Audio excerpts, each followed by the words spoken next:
Good. Good afternoon. Good afternoon, ma'am. Good afternoon, ma'am. Good afternoon, ma'am.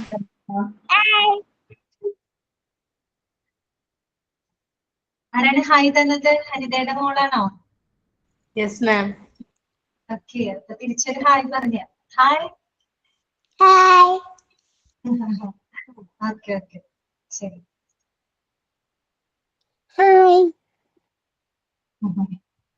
ആരൊക്കെ good afternoon അയച്ചിട്ടുള്ളത്? Sajina, Shajahan, okay, Narleen, Farsana. Okay, ഞാൻ പറഞ്ഞില്ലേ ഞാൻ ഇന്ന് വരുമെന്ന് പറഞ്ഞില്ലേ? അപ്പൊ നിങ്ങൾ ഇങ്ങനെ ആലോചിക്കുന്നത് ആരൊക്കെ വരണേന്നൊക്കെ ഇവിടെ പറഞ്ഞോണ്ടിരിച്ചിട്ടുണ്ടായിരുന്നത്. ഓക്കെ, ശരി. അശ്വതി മിസ്സിന് എന്താ പറ്റിയേ മിസ്സേ? എന്തോ? അശ്വതി മിസ്സിന് എന്താ പറ്റിയേ? അശ്വതി മിസ്സിന് ചുമ, തൊണ്ടവേദന, അങ്ങനെയൊക്കെ കുറച്ച് ഇഷ്യൂസ് ആയിട്ടിരിക്കുകയാണ്. ആണോ? ഓക്കെ.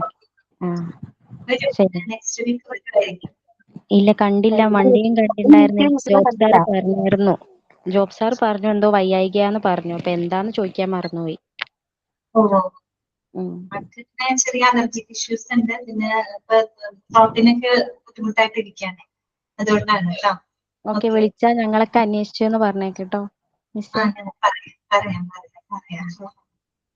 എന്തായാലും തിങ്കളാഴ്ച തൊട്ട് ജോയിൻ ചെയ്യുമായിരിക്കും. ഒരു 1 വീക്കോളം ആളുകൾ റെസ്റ്റ് എടുക്കായിരുന്നു. നെക്സ്റ്റ് വീക്കോട്ട് വരുന്ന വിചാരിക്കും. നമുക്ക് ത്രോട്ടില്ലെങ്കിൽ പിന്നെ ഒന്നും ചെയ്യാൻ പറ്റില്ലല്ലോ. എന്താണ് അതിന് ആ ചൂടിന്റെ ആണോ? ഇത് ചൂടിന്റെ അല്ല, ഈ ക്ലാസ് റൂം പറയണ്ട. മിസ് നല്ല ഫോറിനറിനെ പോലെയുണ്ട്. ഫുള്ള് റെഡിഷ് ആയിട്ടിരിക്കുന്നു. അതന്നെ ഞാൻ കണ്ടിട്ട് എനിക്കൊരു ചിരി വന്നു.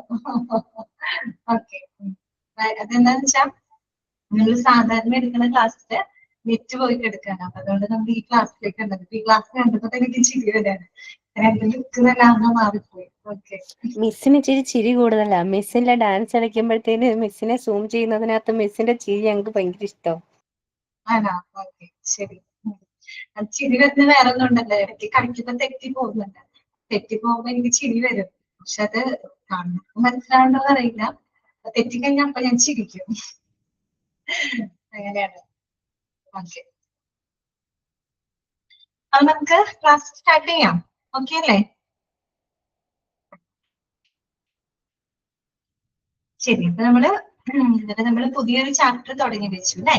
ചാപ്റ്റർ നമ്പർ 5 ആണ് എത്തിക്കൽ ആൻഡ് ലീഗൽ ഇഷ്യൂസ് കേട്ടോ. ഓക്കെ, ഓൺ മ്യൂട്ട് ചെയ്യാണ് കേട്ടോ.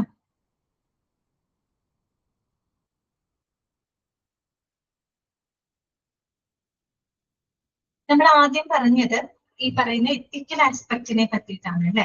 അപ്പൊ നമ്മൾ പറഞ്ഞു എത്തിക്സ് എന്ന് പറഞ്ഞാൽ ശരിക്കും എന്താണ് ഉദ്ദേശിക്കുന്നത്? It is a code of behaviour ആണെന്ന് നമ്മൾ പറഞ്ഞു അല്ലെ. അപ്പൊ നമ്മൾ പല രീതിയിൽ ആ എത്തിക്സിനെ എന്ത് ചെയ്യാണ്, ഡിഫൈൻ ചെയ്തിരിക്കുകയാണ്. അപ്പൊ ആ ഒരു എല്ലാ ഡെഫിനിഷൻസും നിങ്ങൾ എന്ത് ചെയ്ത് വെക്കണം, നോട്ട് ചെയ്ത് വെക്കണം കേട്ടോ. ഓക്കെ, അപ്പൊ ആദ്യം നമ്മൾ പറഞ്ഞത് എന്തായിരുന്നു? It is a code of behaviour set by the members of medical profession to control the practice of medicine so that its members do not bring disgrace to the profession. അല്ല, അതിപ്പോ നമ്മള് medical പ്രൊഫഷനെ base ചെയ്തിട്ട് പറയുന്നു എന്ന് മാത്രമേ ഉള്ളൂ. ഏതൊരു പ്രൊഫഷനും എന്തുണ്ട്, അതിൻ്റെതായ എത്തിക്സ് ഉണ്ട് അല്ലെ. എന്തിനു വേണ്ടി? Okay Shalini, good afternoon. ഇപ്പൊ എന്താണ്, നമ്മൾ ഏതൊരു ജോലിയുടെയും അന്തസ്സ് നിലനിർത്തുന്നതിന് വേണ്ടിയിട്ട് അവിടെ നമ്മൾ പാലിക്കേണ്ടതായിട്ടുള്ള ചില പെരുമാറ്റ ചട്ടങ്ങളെയാണ് നമ്മൾ എന്ത് പറയുന്നത്, കോഡ് ഓഫ് ബിഹേവിയർ അഥവാ അതിനെയാണ് നമ്മൾ എത്തിക്സ് എന്നതുകൊണ്ട് ഉദ്ദേശിക്കുന്നത്. എത്തിക്സ് എന്ന് പറഞ്ഞാൽ എന്ത് തന്നെയാണ് ശരിക്കും? It is a code of behaviour തന്നെയാണ് അല്ലെ. ഓക്കെ, പിന്നെ നമ്മൾ പറഞ്ഞത് എന്താണ്? Ethics is a system of moral principles അല്ലെ. ചില ധാർമ്മിക തത്വങ്ങളുടെ ഒരു കൂട്ടമാണ് എന്ത്, എത്തിക്സ് എന്ന് പറയുന്നത്. ഇത് വേറൊരു രീതിയിൽ നമ്മൾ ഡിഫൈൻ ചെയ്തത് മാത്രമാണ് കേട്ടോ. അടുത്തത് എന്താണ് പറയുന്നത്? Ethics is concerned with what is good for individuals and society and is also described as a moral philosophy. Okay, ethics എന്ന് പറയുന്നത് ഒരു വ്യക്തിയും ആ വ്യക്തി ഉൾപ്പെടുന്ന സമൂഹത്തിന്റെ നല്ലതുമായിട്ട് ബന്ധപ്പെട്ടതാണ് അല്ലെ, നന്മയുമായിട്ട് ബന്ധപ്പെട്ടതാണ്. അതുകൊണ്ട് തന്നെ നമുക്കത് മോറൽ ഫിലോസഫി എന്ന് നമുക്കതിനെ വിശേഷിപ്പിക്കാം. ഓക്കെ, അടുത്തത് എന്താണ്? A code of ethics is wide. നമ്മൾ പറഞ്ഞു ഈ കോഡ് ഓഫ് എത്തിക്സ് എന്ന് പറഞ്ഞു കഴിഞ്ഞാല് അതിന്റെ ആ ഒരു കൺസെപ്റ്റ് വളരെ ബ്രോഡ് ആയിട്ടുള്ള ഒരു കൺസെപ്റ്റ് ആണ്. കാര്യം എന്താണ്, ഒരു ബിസിനസിനെ സംബന്ധിച്ച് അല്ലെങ്കിൽ ഒരു ഓർഗനൈസേഷനെ സംബന്ധിച്ച് എങ്ങനെയുള്ള തീരുമാനങ്ങള്, അതിനെങ്ങനെ അവിടെ ജീവനക്കാര് പ്രവർത്തിക്കണം, ഏത് രീതിയിൽ അവർ ബിഹേവ് ചെയ്യണം എന്നതിനെ പറ്റിയിട്ട് അവർക്കൊരു ഇൻഫർമേഷൻ കൊടുക്കുന്നതാണ് എന്ത്, കോഡ് ഓഫ് എത്തിക്സ് എന്ന് പറയുന്നത്. അപ്പൊ ആ ഒരു രീതിയിൽ നമ്മൾ ചിന്തിക്കുന്നത് വളരെ ബ്രോഡ് ആയിട്ടുള്ള ഒരു കൺസെപ്റ്റ് ആണ് കേട്ടോ. ഓക്കെ, അപ്പൊ അത് അവിടെ നിന്ന് നോട്ട് ചെയ്ത് വെക്കാം. A code of ethics is wide which gives employees or members a general idea of what kinds of behavior and decisions are desirable and encouraged at a business or organization. Okay, ഇപ്പൊ നമ്മളൊരു സ്ഥാപനത്തിൽ work ചെയ്യുമ്പോ അവിടെ ഉണ്ടല്ലേ ഒരു code of conduct, ഒരു code of conduct അല്ല കേട്ടോ, കോഡ് ഓഫ് എത്തിക്സ് ഉണ്ട് അല്ലെ. ആ സ്ഥാപനത്തിൽ നമ്മൾ പാലിക്കേണ്ടതായിട്ടുള്ള ചില പെരുമാറ്റച്ചട്ടങ്ങളുണ്ട്. അപ്പൊ അതനുസരിച്ചിട്ട് വേണം നമ്മൾ അവിടെ പ്രവർത്തിക്കാൻ അല്ലെ. ആ കോഡ് ഓഫ് എത്തിക്സ് എന്ന് പറഞ്ഞിട്ടാണ് ആ സ്ഥാപനത്തിന് ഏറ്റവും അഭികാമ്യമായിട്ടുള്ള കാര്യങ്ങളാണ് അല്ലെ. അപ്പൊ ആ രീതിയിൽ എങ്ങനെ പ്രവർത്തിക്കണമെന്ന് അവിടുത്തെ ജീവനക്കാർക്ക് ഒരു ഇൻഫർമേഷൻ കൊടുക്കുന്ന ഒന്നാണ് എന്ത്, കോഡ് ഓഫ് എത്തിക്സ് എന്ന് പറയുന്നത് കേട്ടോ. ഇനി അടുത്തത് പറയുന്നത് കോഡ് ഓഫ് കണ്ടക്ട് ആണ്. ഈ കോഡ് ഓഫ് എത്തിക്സ് എന്ന് പറയുന്നതും കോഡ് ഓഫ് കണ്ടക്റ്റും തമ്മിൽ ചെറിയൊരു വ്യത്യാസമുണ്ട് കേട്ടോ. ഓക്കെ, എന്താണ് കോഡ് ഓഫ് കണ്ടക്ട് എന്ന് പറയുന്നത്? കണ്ടക്ട് എന്ന് പറയുമ്പോൾ ബിഹേവിയർ ആണ് ഉദ്ദേശിക്കുന്നത്. നമ്മൾ സ്കൂളിൽ നിന്നൊക്കെ കണ്ടക്ട് സർട്ടിഫിക്കറ്റ് എന്നൊക്കെ പറയാറില്ല, അത് തന്നെ കണ്ടക്ട് സർട്ടിഫിക്കറ്റ് കേട്ടോ. അപ്പൊ കോഡ് ഓഫ് കണ്ടക്ട് എന്ന് പറഞ്ഞാൽ എന്താണ്? It mentions how employees or members have to act in a particular situations. അതായത് നമ്മളൊരു സ്ഥാപനത്തിൽ ഒരു പെർട്ടിക്കുലർ സിറ്റുവേഷനില് അവിടുത്തെ എംപ്ലോയീസ് അല്ലെങ്കിൽ അവിടുത്തെ ആളുകള് എങ്ങനെ പെരുമാറണം എന്നതിനെ പറ്റിയിട്ട് അവർക്ക് ഗൈഡൻസ് കൊടുക്കുന്ന ഒന്നാണ് ഇത് കോഡ് ഓഫ് കണ്ടക്ട് എന്ന് പറയുന്നത്. ഓക്കെ, ക്ലിയർ ആയോ?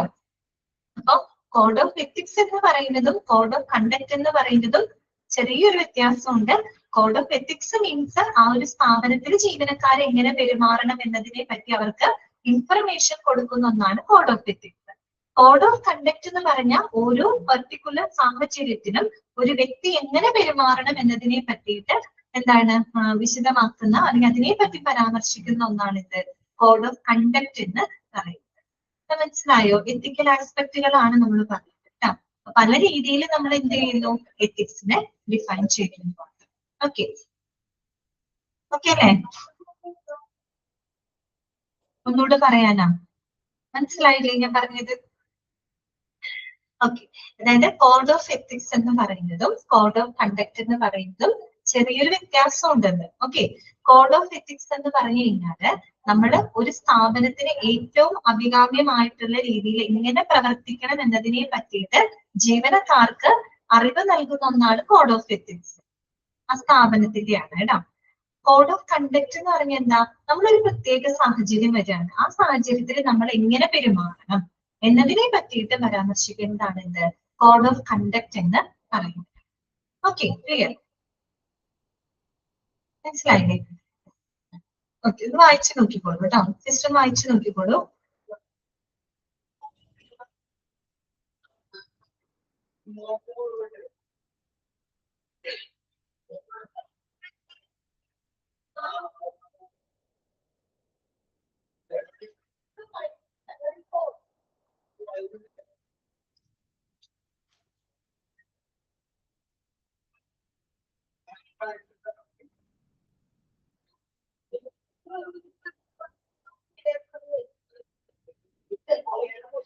ഇത് പറയാം കേട്ടോ.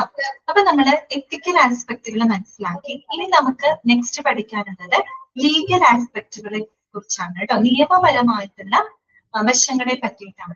അപ്പൊ ലീഗൽ ആസ്പെക്ട് പഠിക്കുമ്പോൾ ആദ്യം തന്നെ നമ്മൾക്ക് അറിയേണ്ടത് വാട്ട് ഈസ് ലോ, എന്താണ് ലോ അല്ലെ, എന്താണ് ലോ എന്ന് പറഞ്ഞു. അപ്പൊ നമ്മള് എത്തിക്സിന് പല ഡെഫിനിഷൻസ് നമ്മൾ കൊടുത്തില്ലേ, അതുപോലെ നമ്മൾ ലോക്ക് നമുക്ക് 3 ഡെഫിനിഷൻസ് അവിടെ നിങ്ങളുടെ ടെക്സ്റ്റിൽ കൊടുത്തിട്ടുണ്ട് കേട്ടോ.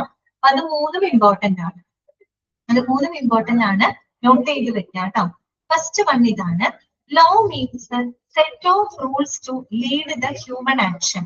എന്താണ് law means? Set of rules to lead human actions. അതായത് മനുഷ്യന്റെ പ്രവർത്തനങ്ങളെ മുന്നോട്ട് നയിക്കുന്ന ഒരു കൂട്ടം നിയമങ്ങൾ അല്ലെ, അതിനെയാണ് നമ്മൾ ഒരു കൂട്ടം റൂൾസുകൾ അല്ലെ, അതാണ് എന്ത് ലോ എന്ന് പറയുന്നത്. ശരിയല്ലേ? നമ്മള് എന്താണ് നമ്മൾ ഈ പറയുന്ന നമ്മൾ ഇന്ത്യയിൽ ജീവിക്കുന്ന നമ്മൾ ഓരോ സിറ്റിസൺസും നമ്മുടെ എന്താണ് ഭരണഘടന മുന്നോട്ട് വെച്ചിട്ടുള്ള എല്ലാ നിയമങ്ങൾക്ക് അനുസൃതമായിക്കൊണ്ടാണ് നമ്മൾ മുന്നോട്ട് പോകുന്നത്. നമ്മൾ അങ്ങനെയല്ലേ പ്രവർത്തിക്കുന്നത്?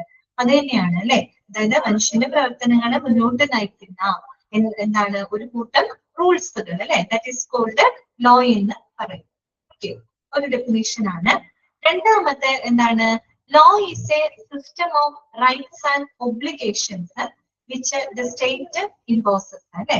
അതായത് നമ്മുടെ ഭരണകൂടം അല്ലെ, ഭരണകൂടം നമ്മളെ ചുമതലപ്പെടുത്തിയിരിക്കുന്ന ചില കടമകള് അല്ലെ, നമ്മുടെ അവകാശങ്ങളുടെ ഒരു സംവിധാനം, ഒരു വ്യവസ്ഥ, അതിനെ നമുക്ക് എന്ത് പറയാം?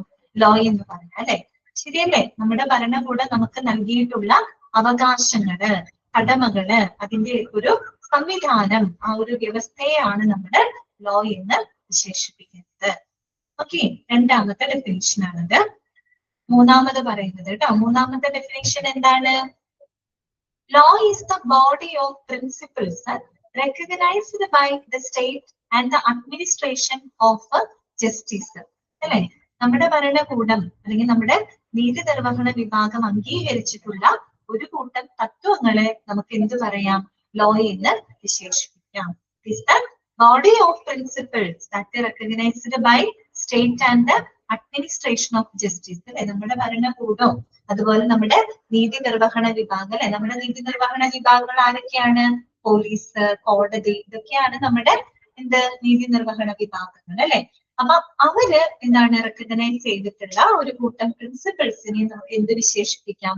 ലോ എന്ന് വിശേഷിപ്പിക്കാം. വേറെ ഒന്നുമല്ല, ഡെഫിനിഷൻസ് ആണ്. ആ 3 ഡെഫിനിഷൻസും നിങ്ങളോട് ചോദിക്കാം. ചിലപ്പോ ഇങ്ങനെ അവൻ ചോദിക്കുക, dash means set of rules to lead human action, അല്ലെങ്കിൽ dash is a system of rights and obligation which state imposes, dash is the body of principle that is recognized by the state and administration of justice എന്നൊക്കെ ചോദിച്ചാൽ ഉത്തരം എന്താണ്? Law ആണ് കേട്ടോ. Okay, ഇനി എന്താണ് പറയുന്നത്? Courts or police may impose this system of rules and punish the people who violate the laws, such as by paying a fine or other penalty including jail അല്ലെ. നമ്മൾ പറഞ്ഞല്ലോ, നമ്മുടെ ലോ എൻഫോഴ്സ്മെന്റ് ഏജൻസി എന്ന് പറയുന്നത് ആരൊക്കെയാണ്? പോലീസും കോടതിയുമാണ് അല്ലെ. ഈ പോലീസും കോടതിയും ഒക്കെയാണ് നമ്മുടെ രാജ്യത്തെ നിയമങ്ങൾ നടപ്പിലാക്കുന്നത്. നമ്മൾ ഈ നിയമങ്ങളെ ലംഘിച്ചു കഴിഞ്ഞാൽ സ്വാഭാവികമായിട്ട് നമുക്ക് എന്ത് ചെയ്യേണ്ടി വരും? ശിക്ഷ അനുഭവിക്കേണ്ടതായിട്ട് വരും. അവരാണ് ശിക്ഷകൾ നടപ്പിലാക്കുന്നത് അല്ലെ. പോലീസും കോടതിക്ക് നമുക്ക് ഫൈൻ അടയ്ക്കേണ്ടി വരും, ഇൻക്ലൂഡ് ജയിൽ ശിക്ഷ വരെ നമുക്ക് അനുഭവിക്കേണ്ടതായിട്ട് വരും. Okay, clear? ഓക്കെ അല്ലേ?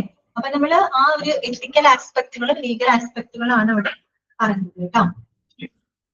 ഇനി അടുത്തത് നെക്സ്റ്റ് നമുക്ക് നോക്കാനുള്ളത് ഹോസ്പിറ്റൽ അഡ്മിനിസ്ട്രേഷൻ.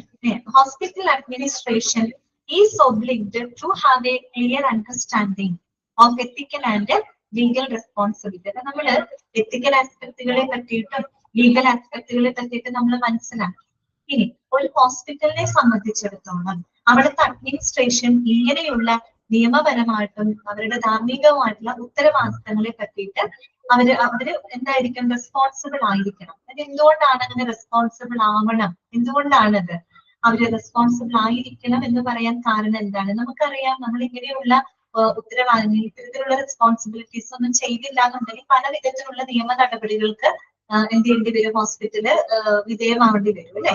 സോ അതുകൊണ്ടാണത് പ്രത്യേകം എടുത്തു പറയുന്നത്. Hospital administration is obliged to have a clear understanding of ethical and legal responsibilities. ഇത്തരത്തിലുള്ള എത്തിക്കൽ ലീഗൽ റെസ്പോൺസിബിലിറ്റിനെ പറ്റിയിട്ട് അഡ്മിനിസ്ട്രേഷന് വ്യക്തമായിട്ടുള്ള ഒരു ധാരണ ഉണ്ടായിരിക്കണം. ഓക്കെ, എന്തൊക്കെ ചുമതലകളാണ് അവർക്കുള്ളത്? ഒരു അഡ്മിനിസ്ട്രേഷന് ഇതുമായിട്ട് ബന്ധപ്പെട്ട് എന്തൊക്കെ ഡ്യൂട്ടീസ് അല്ലെങ്കിൽ എന്തൊക്കെ ചുമതലകളാണ് അവർക്കുള്ളത് കേട്ടോ. അതാണ് ഇനി നെക്സ്റ്റ് പറയുന്നത്. ഒന്നാമത്തെ എന്താണ്? Management is responsible for the policies. ഒന്നാമത്തെ അവരുടെ ചുമതല എന്താണ്? നയരൂപീകരണമാണ് അല്ലെ. പോളിസി മേക്കിംഗ് ആണ് ആദ്യത്തെ അവരുടെ ചുമതല എന്ന് പറയുന്നത്. ആരുടെ? അഡ്മിനിസ്ട്രേഷന്റെ അല്ലെ.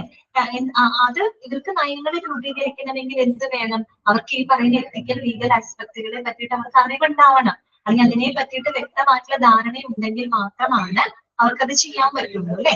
So management is responsible for the policies. നയരൂപീകരണമാണ് ഒന്നാമത്തെ കാര്യം. എന്തിനു വേണ്ടിയിട്ടാണ് നമ്മൾ ഇങ്ങനെയുള്ള പോളിസികളൊക്കെ വെക്കുന്നത്? എന്തിനു വേണ്ടിയിട്ടാണ്? ആ ഹോസ്പിറ്റലിന്റെ പ്രവർത്തനങ്ങൾ, ഹോസ്പിറ്റലില് നല്ല രീതിയിൽ നല്ല പ്രവർത്തനങ്ങളായിട്ട് സ്മൂത്ത് ആയിട്ട് പോകാൻ വേണ്ടിയിട്ടാണ് നമ്മൾ ഇത്തരത്തിലുള്ള പോളിസികളൊക്കെ ഡെവലപ്പ് ചെയ്യുന്നത് അല്ലെ. അപ്പൊ അത് മാനേജ്മെന്റിന്റെ റെസ്പോൺസിബിലിറ്റി ആണ് കേട്ടോ. ഒന്നാമത്തെ കാര്യം അതാണ്. രണ്ടാമത്തെ എന്താണ് പറയുന്നത്, four keeping A safe hospital physical facilities and services and must ensure the building conforms to the regional bylaws. രണ്ടാമത്തെ കാര്യം എന്ന് പറഞ്ഞു കഴിഞ്ഞാല് സുരക്ഷിതമായിട്ടുള്ള സൗകര്യങ്ങൾ ഒരുക്കുക എന്നുള്ളതാണ്. ആദ്യം നമ്മൾ പറഞ്ഞത് പോളിസി മേക്കിംഗ് ആണ്, ഒരു ചുമതലയാണ്. രണ്ടാമത്തത് എന്താണ്, സുരക്ഷിതമായിട്ടുള്ള സൗകര്യങ്ങൾ ഒരുക്കി കൊടുക്കുക എന്നുള്ളതാണ് അല്ലെ. പ്രത്യേകിച്ച് നമ്മൾ എന്താ പറയാ, നല്ല ഭൗതിക സാഹചര്യങ്ങൾ, ഹോസ്പിറ്റലിൽ അത്യാവശ്യം വേണ്ട ഫിസിക്കൽ ഫെസിലിറ്റികള്, അതുപോലെ തന്നെ സേവനങ്ങള്, സുരക്ഷിതമായിട്ടുള്ള ഒരു ഹോസ്പിറ്റൽ അന്തരീക്ഷം, അതൊക്കെ പ്രൊവൈഡ് ചെയ്യാനുള്ള റെസ്പോൺസിബിലിറ്റി ആക്കാനുള്ളത് അവിടുത്തെ മാനേജ്മെന്റിനാണ്, അല്ലെങ്കിൽ അവിടുത്തെ അഡ്മിനിസ്ട്രേഷൻ ആണ്. രണ്ടാമത്തെ ചുമതല അതാണ്. ഓക്കെ, ഇന്ത് പേഷ്യന്റിന്റെ സേഫ്റ്റി ഉറപ്പുവരുത്താന്നുള്ളത്. പിന്നെ മൂന്നാമത്തെ കാര്യം എന്താണ്, ഈ പറയുന്ന നിയമങ്ങൾ പാലിക്കപ്പെടുക എന്നുള്ളതാണ് അല്ലെ. നിയമപാലനമാണ് നെക്സ്റ്റ് മൂന്നാമത്തെ പോയിന്റ് ആയിട്ട് അവിടെ പറയുന്നത്. That conforms to the regional bylaws, safety regulations and sanitation arrangements അല്ലെ. ഒരു ഹോസ്പിറ്റലിനെ സംബന്ധിച്ചിടത്തോളം അവര് എല്ലാവിധ നിയമങ്ങളും പാലിച്ചിരിക്കണം അല്ലെ. അതുപോലെ തന്നെ സുരക്ഷാ ചട്ടങ്ങളാണെങ്കിലും പിന്നെ മറ്റ് എന്താ പറയാ സാനിറ്റേഷൻ അറേഞ്ച്മെന്റ്സ്, ഇതൊക്കെ എന്തിനു വേണ്ടിയിട്ടാണ്, പേഷ്യന്റിന്റെ സേഫ്റ്റിക്ക് വേണ്ടിയിട്ടാണ്. ഇതെല്ലാം നമ്മൾ ചെയ്യുന്നത് എന്തിനു വേണ്ടിയിട്ടാണ്, പേഷ്യന്റിന്റെ സേഫ്റ്റിക്ക് വേണ്ടിയിട്ടാണ് അല്ലെ. അവർക്ക് വേണ്ടിയിട്ട് ആ ഹോസ്പിറ്റൽ എന്ത് ചെയ്യണം, പ്രാദേശികമായിട്ടുള്ള നിയമങ്ങൾ അനുസരിക്കണം, സുരക്ഷാ ചട്ടങ്ങൾ പാലിക്കണം, ശുചിത്വ ക്രമീകരണങ്ങളൊക്കെ പാലിക്കണം. അതും ആരുടെ റെസ്പോൺസിബിലിറ്റിയിൽ വരുന്നതാണ്, മാനേജ്മെന്റിന്റെ റെസ്പോൺസിബിലിറ്റിയിൽ വരുന്ന കാര്യമാണ്. ഓക്കെ, പിന്നെ എന്താ പറയുന്നത്, hospitals being an inevitable part of the social system are subject to all laws of the land. അല്ലെ, ഹോസ്പിറ്റൽ എന്ന് പറയുന്നത് നമ്മുടെ എന്താണ്, ഒരു പബ്ലിക് ഓർഗനൈസേഷൻ ആണ് അല്ലെ. ഓക്കെ, പബ്ലിക്കിന് സേവനങ്ങൾ കൊടുക്കുന്ന ഒരു ഇൻസ്റ്റിറ്റ്യൂഷൻ ആയതുകൊണ്ട് തന്നെ നമ്മുടെ രാജ്യത്തെ എല്ലാ നിയമങ്ങൾക്കും എന്ത് വിധേയമാണ്, ഹോസ്പിറ്റല് വിധേയമാണെങ്കിൽ ഹോസ്പിറ്റലിന് നമ്മുടെ രാജ്യത്തുള്ള കംപ്ലീറ്റ് ലോസും എന്തിനു ബാധകമാണ്, ഹോസ്പിറ്റലിനും ബാധകമാണ് അല്ലെ. ഓക്കെ, അപ്പൊ ഇവിടെ പറഞ്ഞ കാര്യം ഇത്രയേ ഉള്ളൂ. നമ്മൾ എന്തുകൊണ്ടാണ് ഒരു അഡ്മിനിസ്ട്രേഷനെ സംബന്ധിച്ച് അവർക്ക് ഇങ്ങനെയുള്ള എത്തിക്കൽ ലീഗൽ ഇഷ്യൂസ് ഇങ്ങനെയുള്ള ആസ്പെക്ടുകളെ പറ്റിയിട്ട് വ്യക്തമായിട്ടുള്ള ഒരു ധാരണ ഉണ്ടാവണം. കാര്യം അതുണ്ടെങ്കിൽ മാത്രമാണ് അവർക്ക് അത് മാനേജ്മെന്റിന്റെ റെസ്പോൺസിബിലിറ്റി ആണ് കേട്ടോ. കാര്യം മാനേജ്മെന്റിന് അതുമായിട്ട് ബന്ധപ്പെട്ട ഒരുപാട് ചുമതലകളുണ്ട്. ഇതൊക്കെയാണ് നമ്മൾ പറഞ്ഞതൊന്ന് പോളിസി മേക്കിംഗ് ആണ്. കാര്യം ഹോസ്പിറ്റലിന്റെ പ്രവർത്തനങ്ങൾ നല്ല രീതിയിൽ കൊണ്ടുപോകാനായിട്ട് നല്ല പോളിസികൾ അവിടെ മേക്ക് ചെയ്യണം. അതുപോലെ തന്നെ സുരക്ഷിതമായിട്ടുള്ള സൗകര്യങ്ങൾ ഒരുക്കി കൊടുക്കണം അല്ലെ. അതായത് ഹോസ്പിറ്റലിന്റെ കെട്ടിടങ്ങളായിക്കോട്ടെ, അവിടുത്തെ ഭൗതിക സാഹചര്യങ്ങളായിക്കോട്ടെ, സേവനങ്ങളൊക്കെ ആയിക്കോട്ടെ, അതൊക്കെ വളരെ സുരക്ഷിതമായിരിക്കണം. അതുപോലെ നിയമങ്ങൾ കർശനമായിട്ട് പാലിക്കണം അല്ലെ.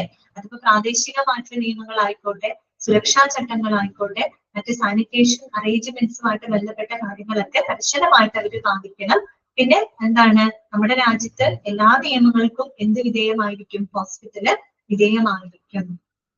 ഓക്കെ, പിന്നെ അടുത്തൊരു കാര്യം എന്താണ് പറയുന്നത്, hospitals should be safe from the explosives and inflammatory gases, chemicals, machineries, steel damages from the slippery floors etcetera.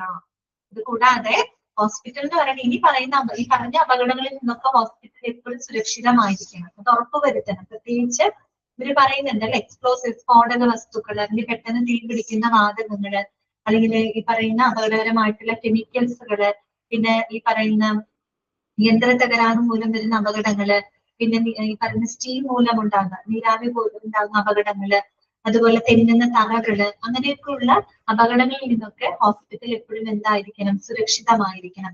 നമ്മൾ അവിടെ എല്ലാം ലക്ഷ്യമിടുന്നത് എന്താണ്, പേഷ്യന്റിന്റെ സേഫ്റ്റിയാണ്. ഇത് ഇങ്ങനെയുള്ള സേഫ്റ്റി ഉറപ്പുവരുത്തുക എന്ന് പറയുന്നത് ഈ പറയുന്ന ഒരു ഹോസ്പിറ്റലിലെ എത്തിക്കൽ ആയിട്ടുള്ള ലീഗൽ റെസ്പോൺസിബിലിറ്റി ആണ് ശരിക്കും കേട്ടോ. അവരുടെ റെസ്പോൺസിബിലിറ്റി ആണ്. ഇതൊന്നും പാലിച്ചില്ലാന്നുണ്ടെങ്കിൽ എന്ത് സംഭവിക്കും, നിയമപരമായിട്ട് നടപടികൾക്ക് അവര് വിധേയമാക്കേണ്ടി വരും. കാര്യം പേഷ്യന്റിന്റെ സേഫ്റ്റി ഉണ്ടാവില്ല. അപ്പൊ പലവിധ അപകടങ്ങൾ വരും. അപകടങ്ങൾ വന്നു കഴിഞ്ഞാൽ സ്വാഭാവികമായിട്ടും എന്താണ്, നിയമ നടപടികൾക്ക് വിധേയമാവേണ്ടതായിട്ട് വരും. ഓക്കെ, അപ്പൊ ഇതൊക്കെ ഒഴിവാക്കാൻ വേണ്ടിയിട്ടാണ് പരമാവധി നമ്മൾ ഈ പറയുന്ന നിയമങ്ങളുടെയൊക്കെ നൂലാമാലകൾ ഒഴിവാക്കാൻ വേണ്ടിയിട്ടാണ് ഒരു അഡ്മിനിസ്ട്രേഷൻ ഇങ്ങനെയുള്ള എത്തിക്കൽ ലീഗൽ റെസ്പോൺസിബിലിറ്റിയെ പറ്റി അറിയണമെന്ന് പറയും കേട്ടോ. ഓക്കെ, ഇത്രയും കാര്യങ്ങൾ നിങ്ങൾക്ക് മനസ്സിലായോ? ഓക്കെ ആണോ? ഓക്കെ ആണോ എല്ലാവർക്കും? ഓക്കെ, ജസ്റ്റ് ഒന്ന് വായിച്ചു നോക്കിയേ. ലീഗൽ ആസ്പെക്ട് തൊട്ട് വായിച്ചാൽ മതി കേട്ടോ. ലീഗൽ ആസ്പെക്ടുകളിലെ ലോ എന്താണ്, അതുപോലെ തന്നെ ആ താഴെയുള്ള ഒരു പാരഗ്രാഫ് ഒന്ന് ജസ്റ്റ് വായിക്കാം കേട്ടോ.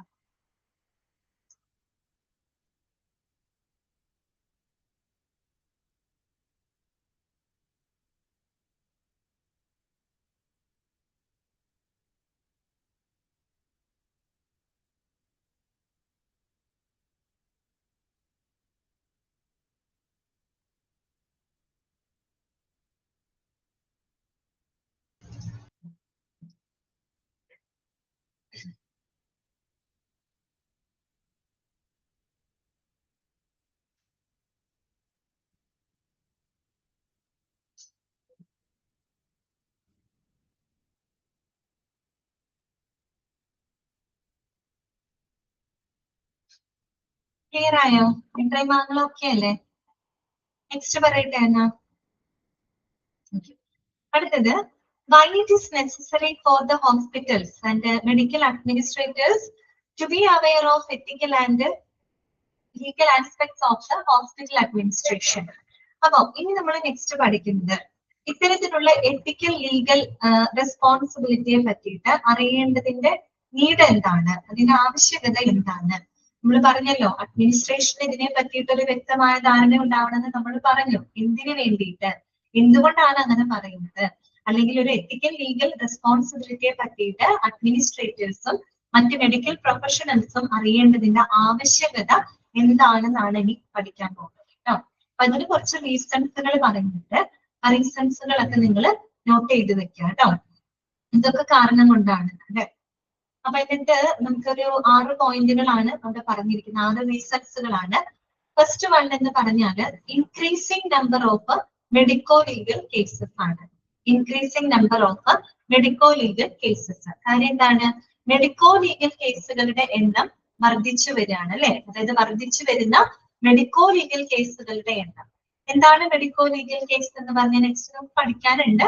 മെഡിക്കോ ലീഗൽ കേസ് എന്ന് പറഞ്ഞാൽ വേറൊന്നും അല്ല, നമുക്ക് നിയമപരമായിട്ട് അന്വേഷണം ആവശ്യമായിട്ട് വരുന്ന മെഡിക്കൽ കേസ്, അത്രയേ ഉള്ളൂ കേട്ടോ. നിയമപരമായിട്ട്, അതായത് നമുക്ക് പോലീസിന്റെയോ അല്ലെങ്കിൽ കോടതിയുടെയൊക്കെ അന്വേഷണം ആവശ്യമായിട്ട് വരുന്ന അതെ കറക്റ്റ് ആണ് നിങ്ങൾ പറയുന്നത് കേട്ടോ. അത്തരത്തിലുള്ള കേസുകളെയാണ് നമ്മൾ മെഡിക്കോ ലീഗൽ കേസ് എന്ന് പറയുന്നത് കേട്ടോ. ഓക്കെ, അപ്പൊ അത് ഇപ്പൊ ഇന്നത്തെ കാലത്ത് അങ്ങനെയുള്ള എനിക്ക് തോന്നുന്നു നോർമൽ കേസുകളല്ല കൂടുതൽ അല്ലെ, മെഡിക്കോ ലീഗൽ കേസുകളാണ് ഏറ്റവും കൂടുതൽ വരുന്നത്. അപ്പൊ ഈ മെഡിക്കോ ലീഗൽ കേസുകളുടെ എണ്ണം വർദ്ധിച്ചു വരുന്നത് കൊണ്ട് തന്നെ നമ്മൾ എന്തറിഞ്ഞിരിക്കണം, ഈ പറയുന്ന എത്തിക്കൽ ലീഗൽ വശങ്ങളെ പറ്റിയിട്ട് അറിവുണ്ടായിരിക്കണം. കാര്യം അത്തരം കേസുകളാണ് കൂടുതൽ വരുന്നത്. അപ്പൊ അതിന്റെ കാര്യങ്ങളൊക്കെ അറിയണമെങ്കിൽ, അതിന്റെ നിയമപരമായിട്ടുള്ള വശങ്ങളും കാര്യങ്ങളൊക്കെ അറിയണമെങ്കിൽ എത്തിക്കൽ ലീഗൽ നോളജ്, അല്ലെങ്കിൽ ആ ഒരു നോളജ് നമുക്ക് ഉണ്ടായിരിക്കും. ഒന്നാമത്തെ റീസൺ എന്നാണ്.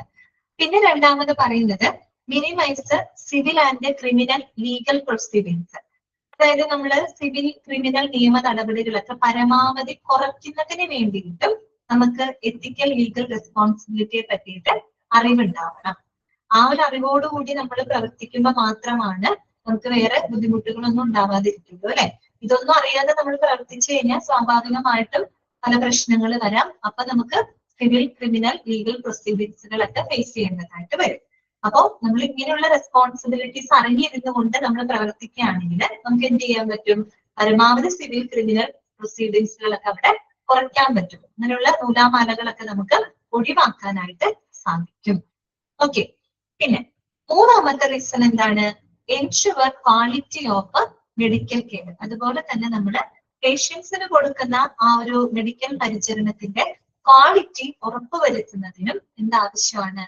എത്തിക്കൽ ലീഗൽ ആസ്പെക്ടുകൾ നമ്മൾ അറിഞ്ഞിരിക്കണം. കാര്യം എത്തിക്സ് ആണ്, ഒരു മെഡിക്കൽ പ്രൊഫഷന്റെ എത്തിക്സ് എന്ന് പറഞ്ഞാൽ എന്ത് തന്നെയാണ്? പേഷ്യൻസിന് നല്ല ക്വാളിറ്റിയുള്ള പരിചരണം കൊടുക്കാന്ന്, നല്ല ക്വാളിറ്റി കെയർ കൊടുക്കാന്നുള്ളത് ഒരു ഹോസ്പിറ്റലിന്റെ എത്തിക്സിന്റെ ഭാഗമാണ് അല്ലെ. അതുപോലെ മെഡിക്കൽ പ്രൊഫഷണൽസിന്റെ ഭാഗമാണ്. അപ്പൊ അതിലൊരിക്കലും ഒരു വിട്ടുവീഴ്ച വരാനായിട്ട് പാടില്ല. അപ്പൊ ഈ ഒരു എത്തിക്സിനെ പറ്റി അറിവുണ്ടെങ്കിൽ അവരങ്ങനെ ചെയ്യില്ല അല്ലെ. അവരെന്ത് ചെയ്യും? Ensure the quality of medical care അല്ലെ. മെഡിക്കൽ പരിചരണത്തിന്റെ ആ ഒരു ക്വാളിറ്റി അവര് ഉറപ്പുവരുത്തും. ഓക്കെ, നാലാമത്തെ കാര്യം എന്താണ് പറയുന്നത്? In India lawyers are very little trained as yet and exposure in the complex issues associated with the medical cases. പിന്നെ എന്താന്ന് വെച്ചാല് നമ്മുടെ ഇന്ത്യയില് ഇങ്ങനെ മെഡിക്കോ ലീഗൽ കേസുകളുമായിട്ട് ബന്ധപ്പെട്ട് എന്താണ് ട്രെയിനഡ് ആയിട്ടുള്ള ലോയർമാര് പൊതുവെ കുറവാണ്, ഇന്ത്യയിൽ കുറവാണ് കേട്ടോ. അതിൽ കാരണം മെഡിക്കോ ലീഗൽ കേസുകൾക്ക് അതിൻ്റെതായ കുറെ ബുദ്ധിമുട്ടുകളും പ്രശ്നങ്ങളും ഒക്കെ ഉണ്ട്. അപ്പൊ അതൊക്കെ എന്താണ് ഹാൻഡിൽ ചെയ്യാനായിട്ട് ട്രെയിനഡ് ആയിട്ടുള്ള ലോയർമാർ ഇന്ത്യയിൽ പൊതുവെ കുറവാണ്. അപ്പൊ അങ്ങനെ കുറയുമ്പോൾ നമ്മൾ പരമാവധി അങ്ങനെ കേസുകൾ വരാതെ നോക്കാന്ന് മാത്രമേ നമുക്ക് ചെയ്യാൻ പറ്റൂ, അല്ലെ? അങ്ങനത്തെ കേസുകൾ വരുന്നുണ്ട്, പക്ഷെ ആ കേസുകൾ അറിയാലോ നിൽക്കും, തീർപ്പാവാനൊക്കെ ഒരുപാട് കാലതാമസം എടുക്കും. അതിൽ ട്രെയിനഡ് ആയിട്ടുള്ള ലോയേഴ്സ് ഒക്കെ നമ്മുടെ ഇന്ത്യയിൽ കുറവായതുകൊണ്ട് തന്നെ നമ്മൾ എന്ത് ചെയ്യണം, അങ്ങനെയുള്ള കേസുകൾ വരാതെ നോക്കണം, അല്ലെ? അപ്പൊ അതിന് എന്ത് വേണം, നമുക്ക് എത്തിക്കൽ ലീഗൽ നോളജ് ഉണ്ടാവും, അല്ലെ? എക്സ്പെക്ടീവ് നമ്മൾ അറിഞ്ഞിരിക്കണം, പഠിച്ചിരിക്കണം. അപ്പൊ നമുക്ക് ആ നിയമവശങ്ങളൊക്കെ അറിഞ്ഞ് അതിനനുസരിച്ച് പ്രവർത്തിച്ചു കഴിഞ്ഞാൽ അത്തരം കേസുകൾ നമുക്ക് ഒഴിവാക്കാനായിട്ട് പറ്റും. ബിക്കോസ് അത് ഹാൻഡിൽ ചെയ്യാനുള്ള ലോയേഴ്സ് ഇന്ത്യയിൽ ട്രെയിനഡ് ആയിട്ടുള്ള ലോയേഴ്സ് വളരെ കുറവാണ്. ഓക്കെ, അതാണ് 4ാമത്തെ പോയിന്റ് കേട്ടോ. പോയിന്റ് അല്ല, റീസൺ ആണ് പറഞ്ഞത്. ദെൻ 5ാമത്തെ റീസൺ. 5ാമതൊരു റീസൺ എന്താ പറയുന്നതെന്നറിയോ? It helps the medical professionals to do the right things and protect themself from the silly litigations. അതുപോലെ നമ്മൾ ഈ എത്തിക്കൽ ലീഗൽ നോളജ് എന്ന് പറഞ്ഞാൽ അത് മെഡിക്കൽ പ്രൊഫഷണൽസിനെ ഒരുപാട് സഹായിക്കുന്നുണ്ട്. ഡോക്ടേഴ്സ്, നഴ്സസ്, മെഡിക്കൽ പ്രൊവൈഡേഴ്സിന് അത് ഒരുപാട് ഹെൽപ്പ് ചെയ്യുന്നുണ്ട്. എങ്ങനെയാണ് ഹെൽപ്പ് ചെയ്യുന്നത്? അവർക്ക് ശരിയായ കാര്യങ്ങൾ ചെയ്യാനായിട്ട്, അവരുടെ കാര്യങ്ങൾ ഏറ്റവും നല്ല രീതിയിൽ അവർക്ക് ചെയ്യാനും, അതോടൊപ്പം തന്നെ ഇപ്പൊ പബ്ലിക്കിൽ നിന്നൊക്കെ വരുന്ന ചെറിയ ചെറിയ കാര്യങ്ങളുടെ പേരിൽ അവർക്കെതിരെ വരുന്ന ഇഷ്യൂസുകളിലേക്ക് ഹാൻഡിൽ ചെയ്യാനും അവരെ സഹായിക്കുന്നത് ഈ പറയുന്ന എത്തിക്കൽ ലീഗൽ നോളജുകളാണ്. ഓക്കെ, എത്തിക്കൽ ലീഗൽ നോളജ് അറിഞ്ഞിരുന്നു കഴിഞ്ഞാൽ മെഡിക്കൽ പ്രൊഫഷണൽസിന് അവർക്ക് കാര്യങ്ങൾ ശരിയായിട്ട് ചെയ്യാനായിട്ട് പറ്റും. അതുപോലെ പുറമേ നിന്ന് വരുന്ന സില്ലി ലിറ്റിഗേഷൻ എന്ന് പറഞ്ഞാൽ എന്താണ്? ഈ ചെറിയ ചെറിയ എന്തെങ്കിലും കാര്യങ്ങളുടെ ഒക്കെ പേരില് മെഡിക്കൽ പ്രൊഫഷണൽസിന്റെ എതിരേക്ക് വരുന്ന ആരോപണങ്ങള്, പ്രശ്നങ്ങൾ, അവർക്കെതിരെ വരുന്ന ഇഷ്യൂസുകളൊക്കെ അവർക്ക് എന്ത് ചെയ്യാൻ പറ്റും? ഹാൻഡിൽ ചെയ്ത് പോകാനായിട്ട് സാധിക്കും. ഓക്കെ, അപ്പൊ അതിനെന്ത് അറിവ് വേണം? എത്തിക്കൽ ലീഗൽ നോളജ് ഉണ്ടായിരിക്കണം. ഓക്കെ, ദെൻ 6ാമത്തെ റീസൺ ആയിട്ട് പറയുന്നത് increasing awareness among the public about the duties and the commitments of medical practitioners of the hospitals. അതുപോലെ തന്നെ നമ്മൾ പബ്ലിക്കിന്റെ ഇടയിൽ ഒരു അവയർനെസ് ഉണ്ടാക്കിയെടുക്കണം, അല്ലെ? അതിന് നമുക്ക് നോളജ് ഉണ്ടായിരിക്കണം, അല്ലെ? പ്രത്യേകിച്ച് നമ്മുടെ ഹോസ്പിറ്റൽ ആയിക്കോട്ടെ, അവിടെ വർക്ക് ചെയ്യുന്ന മെഡിക്കൽ പ്രാക്ടീഷണേഴ്സിന്റെ ആയിക്കോട്ടെ, അവരുടെ ഡ്യൂട്ടീസ്, അവരുടെ റെസ്പോൺസിബിലിറ്റീസ് എന്തൊക്കെയാണ്, അവർക്ക് നമ്മുടെ സമൂഹത്തിനോടുള്ള കമ്മിറ്റ്മെന്റ് എന്തൊക്കെയാണ്, അല്ലെ? അതിനെ പറ്റിയിട്ട് പബ്ലിക്കിനിടയിൽ ഒരു അവയർനെസ് ഉണ്ടാക്കിയെടുക്കുന്നതിനും എന്താവശ്യമാണ്? എത്തിക്കൽ ലീഗൽ നോളജ് അവിടെ ആവശ്യമാണ്. ഇത് നമ്മളുടെ അടുത്ത് നമ്മളൊരു ഹോസ്പിറ്റലിൽ പോകുന്നു, നമുക്ക് ശരിയായ രീതിയിൽ ഒരു പരിചരണം അവിടെ കിട്ടുന്നില്ല, നമുക്ക് അത് കിട്ടുന്നില്ലെങ്കിൽ നമുക്ക് അതിനെതിരെ നിയമ നടപടികൾക്ക് നമുക്ക് പോകാം. നമ്മുടെ നിയമ നടപടികൾക്ക് പോകണമെങ്കിൽ നമുക്ക് അറിയണം, അല്ലെ? അവർക്ക് ഇന്ന കമ്മിറ്റ്മെന്റ്സ് ഉണ്ടെന്നുള്ളത് നമ്മൾക്ക് അറിയണം, നമ്മൾ മനസ്സിലാക്കി വെക്കണം. ആ കമ്മിറ്റ്മെന്റ്സ് അവർ കാണിക്കാതിരിക്കുമ്പോൾ സ്വാഭാവികമായിട്ട് നമുക്ക് എന്ത് ചെയ്യാം? ലീഗലി വേണമെങ്കിൽ മുന്നോട്ട് പോകാനായിട്ട് പറ്റും. എങ്ങനെയാണെങ്കിലും നമുക്ക് എന്ത് അറിവ് വേണം? നിയമപരമായിട്ട്, അതായത് ചില കാര്യങ്ങൾ നമ്മളോട് ചെയ്തു കഴിഞ്ഞാൽ തന്നെ അത് നിയമവിരുദ്ധമായിട്ടുള്ള കാര്യങ്ങളാണെന്ന് നമുക്ക് മനസ്സിലാക്കാൻ ഒരു അറിവ് വേണം, അല്ലെ? അതറിവ് വേണമെങ്കിൽ നമുക്ക് ഈ നോളജ് ഉണ്ടാവും കേട്ടോ. അത്രയേ ഉള്ളൂ. അപ്പൊ എന്തുകൊണ്ട് ഹോസ്പിറ്റൽ അഡ്മിനിസ്ട്രേറ്റർമാര് അല്ലെങ്കിൽ മെഡിക്കൽ പ്രൊഫഷണൽസ് എത്തിക്കൽ ലീഗൽ ആസ്പെക്ടുകൾ അറിയേണ്ടതിന്റെ ആവശ്യകതയെ പറ്റിയിട്ടാണ് നമ്മൾ പറഞ്ഞത്. എന്തുകൊണ്ടാണ്? അതിന്റെ റീസൺസ് ആണ് നമ്മൾ പറഞ്ഞത്. ഒന്ന്, മെഡിക്കോ ലീഗൽ കേസുകളുടെ എണ്ണം വർദ്ധിച്ചു വരുന്നത് കൊണ്ട്, പിന്നെ പരമാവധി നമുക്ക് സിവിൽ ക്രിമിനൽ നിയമ നടപടികൾ കുറയ്ക്കുന്നതിന് അത് ആവശ്യമാണ്. അതുപോലെ മെഡിക്കൽ കെയറിന്റെ ക്വാളിറ്റി ഉറപ്പുവരുത്തുന്നതിന് വേണ്ടിയിട്ട്. എന്താണ് ആവശ്യം ചോദിക്കുന്നത്? 4ഉം 5ഉം ഒന്നുകൂടെ പറയൂ. 4ാമത്തെ പോയിന്റ് എന്താണ് പറയുന്നത്? In India lawyers are very little trained as yet and exposure in the complex issues associated with the medical cases. അതായത് നമ്മുടെ ഇന്ത്യയില് ഈ മെഡിക്കോ ലീഗൽ കേസുകളില്ലേ, അത് ഹാൻഡിൽ ചെയ്യുന്നതിന് പരിശീലനം നേടിയിട്ടുള്ള ലോയർമാര് നമ്മുടെ ഇന്ത്യയിൽ കുറവാണ്. മനസ്സിലായോ? അങ്ങനെയുള്ള മെഡിക്കോ ലീഗൽ കേസുകളാണ് കൂടുതലും വരുന്നത്. പക്ഷെ അത്തരം കേസുകൾ കൈകാര്യം ചെയ്യാനായിട്ട് എഫിഷ്യന്റ് ആയിട്ടുള്ള ലോയർമാര് നമ്മുടെ ഇന്ത്യയിൽ കുറവാണ്. അപ്പൊ അങ്ങനെ കുറവാകുമ്പോ അത്തരം കേസുകൾ വരുമ്പോൾ ബുദ്ധിമുട്ടാണ് നമുക്ക്. മനസ്സിലായോ? അപ്പൊ അങ്ങനെയുള്ള കേസുകൾ വരാതിരിക്കണമെങ്കിൽ നമ്മൾ എന്ത് അറിവുണ്ടാവണം? നമുക്ക് എത്തിക്കൽ ലീഗൽ നോളജ് ഉണ്ടാവും. കാര്യം നമ്മൾ ആ എത്തിക്സും ലീഗൽ ആസ്പെക്ട് ഒക്കെ മനസ്സിലാക്കിയിട്ട് പെരുമാറി കഴിഞ്ഞ് കഴിഞ്ഞാൽ വേറെ ഇഷ്യൂസ് അവിടെ ഉണ്ടാവില്ല. മനസ്സിലായോ? ഇഷ്യൂസ് ഉണ്ടാവില്ല. ഇഷ്യൂസ് ഉണ്ടാവാതിരുന്ന പ്രശ്നമില്ലല്ലോ. ഇഷ്യൂസ് ഉണ്ടാവാതിരിക്കണേ എന്ത് വേണം? നമ്മളൊരു ഹോസ്പിറ്റലിലായ എത്തിക്സ് എന്താണെന്നും അതിന്റെ ലീഗൽ വശങ്ങളൊക്കെ അനുസരിച്ച് വേണം നമ്മൾ ഓരോരുത്തരും പ്രവർത്തിക്കാൻ. അങ്ങനെ പ്രവർത്തിക്കുമ്പോൾ അവിടെ കേസുകൾ വരില്ല, പ്രോബ്ലംസ് കുറവായിരിക്കും. പ്രോബ്ലംസ് കുറവാകുമ്പോൾ പിന്നെ വിഷയമില്ലല്ലോ. കാരണം ഇങ്ങനെ കേസുകൾ വന്നു കഴിഞ്ഞാൽ അത് ഒത്തുതീർപ്പാക്കാനും അതിൽ ഹാൻഡിൽ ചെയ്യാനും പറ്റിയ ലോയർമാര് കുറവാണ്. അതുകൊണ്ടാണ് കേട്ടോ. മനസ്സിലായോ? മനസ്സിലായോ ഞാൻ പറഞ്ഞ കാര്യം? ക്ലിയർ ആയില്ലേ? ഓക്കെ. അഞ്ചാമത്തെ പോയിന്റ് എന്താണെന്നറിയോ? It helps the medical professionals to do the right things. അതായത് മെഡിക്കൽ പ്രൊഫഷണൽസ് ഉണ്ടല്ലോ, ഇപ്പൊ ഡോക്ടർമാര്, നഴ്സുമാര്, അവർക്കൊക്കെ അവരുടെ പ്രവൃത്തികളെ കറക്റ്റ് ആയിട്ട് ചെയ്യാനായിട്ട് നെറ്റ് കറക്റ്റായിട്ടോ അല്ലെ? ഓക്കെ, അവർക്ക് ശരിയായ കാര്യങ്ങൾ ചെയ്യാനായിട്ട് ഈ ഒരു എത്തിക്കൽ ലീഗൽ ആസ്പെക്ടുകള് സഹായിക്കുന്നുണ്ട്. അവർ ആ എത്തിക്സ് അനുസരിച്ച് ചെയ്യും അല്ലെ? അതിനനുസരിച്ച് അവർക്ക് അവരുടെ ഡ്യൂട്ടി കറക്റ്റ് ആയിട്ട് ചെയ്യാൻ പറ്റും. പിന്നെ അവർക്കെതിരെ എന്തെങ്കിലും ഇഷ്യൂസ് ഒക്കെ വരികയാണ്, ഇപ്പൊ നമ്മൾ തന്നെ കണ്ടിട്ടില്ലേ, എന്തെങ്കിലും ഇഷ്യൂസ് ഒക്കെ വരുമ്പോൾ നമ്മൾ ഡോക്ടറിനെ കയറി ആക്രമിക്കുന്ന സംഭവങ്ങളൊക്കെ നമ്മുടെ കേരളത്തിൽ തന്നെ ഇഷ്ടംപോലെ ഉണ്ടായിട്ടില്ല. പിന്നെ ആശുപത്രിക്കെതിരെയൊക്കെ നമ്മള് പ്രശ്നങ്ങൾ ഉണ്ടാക്കാൻ തകർക്കുക, അങ്ങനെയൊക്കെയുള്ള ഇഷ്യൂസ് ഒക്കെ കണ്ടിട്ടില്ലേ? അപ്പൊ അങ്ങനെയുള്ള പ്രശ്നങ്ങളിൽ നിന്നൊക്കെ അവരെ പ്രൊട്ടക്ട് ചെയ്യുന്നതിന് അവർക്ക് എന്ത് വേണം? ഈ ഒരു അറിവ് അവർക്ക് ഉണ്ടാവുള്ളൂ. നിയമപരമായിട്ടുള്ള വശങ്ങളെ പറ്റി അവരെ അറിയണം. അപ്പൊ എന്തെങ്കിലും ഇഷ്യൂസ് അവർക്കെതിരെ ഉണ്ടാവുമ്പോൾ അവർക്ക് ലീഗലായിട്ട് പ്രൊസീഡ് ചെയ്ത് പോകാനും. ഓക്കെ, അതാണ് കേട്ടോ ഉദ്ദേശിക്കുന്നത്. ക്ലിയർ ആയോ എല്ലാവർക്കും? മനസ്സിലായില്ലേ?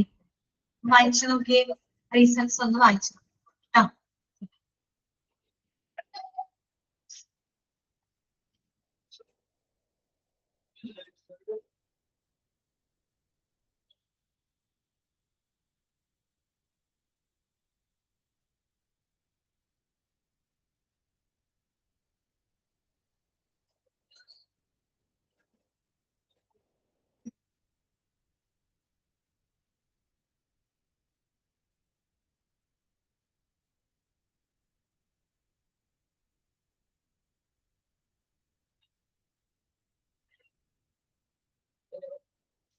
ഓക്കെ, അടുത്തത് കേട്ടോ. നെക്സ്റ്റ് നമുക്ക് പഠിക്കാനായിട്ടുള്ളത് മെഡിക്കോ ലീഗൽ കേസസ് ആണ് കേട്ടോ. MLC കേസസ് ഞാൻ പറഞ്ഞല്ലോ, നമുക്ക് എല്ലാവർക്കും അറിയാവുന്നത് തന്നെയാണ്.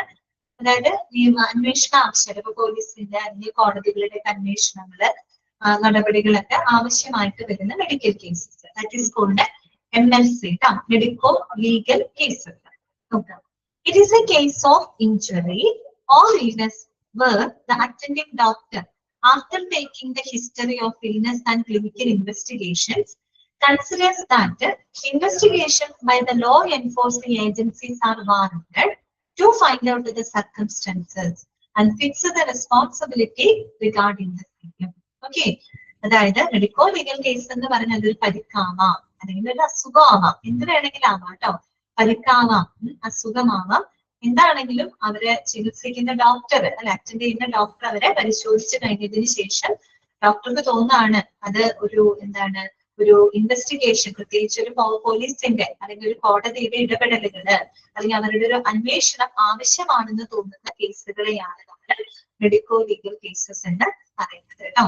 നമ്മൾ ഹോസ്പിറ്റലിൽ കൊണ്ടുവരുന്ന ആക്സിഡന്റ് കേസുകൾ അല്ലെങ്കിൽ എന്തെങ്കിലും ഇഞ്ചുറി കേസുകളൊക്കെ കൊണ്ടുവരുമ്പോൾ എല്ലാം എന്തായിട്ട് രജിസ്റ്റർ ചെയ്യുക? അവിടെ MLC ആയിട്ടാണ് അത് രജിസ്റ്റർ ചെയ്യുക. ചില കേസിലൊക്കെ ചില ആളുകള് പേഷ്യൻസിനെ കൊണ്ടുവരും, പക്ഷെ എന്താണ് കാരണം എന്നുള്ളത് ചിലപ്പോ കൊണ്ടുവരുന്ന ആളുകൾ പറയണമെന്നില്ല.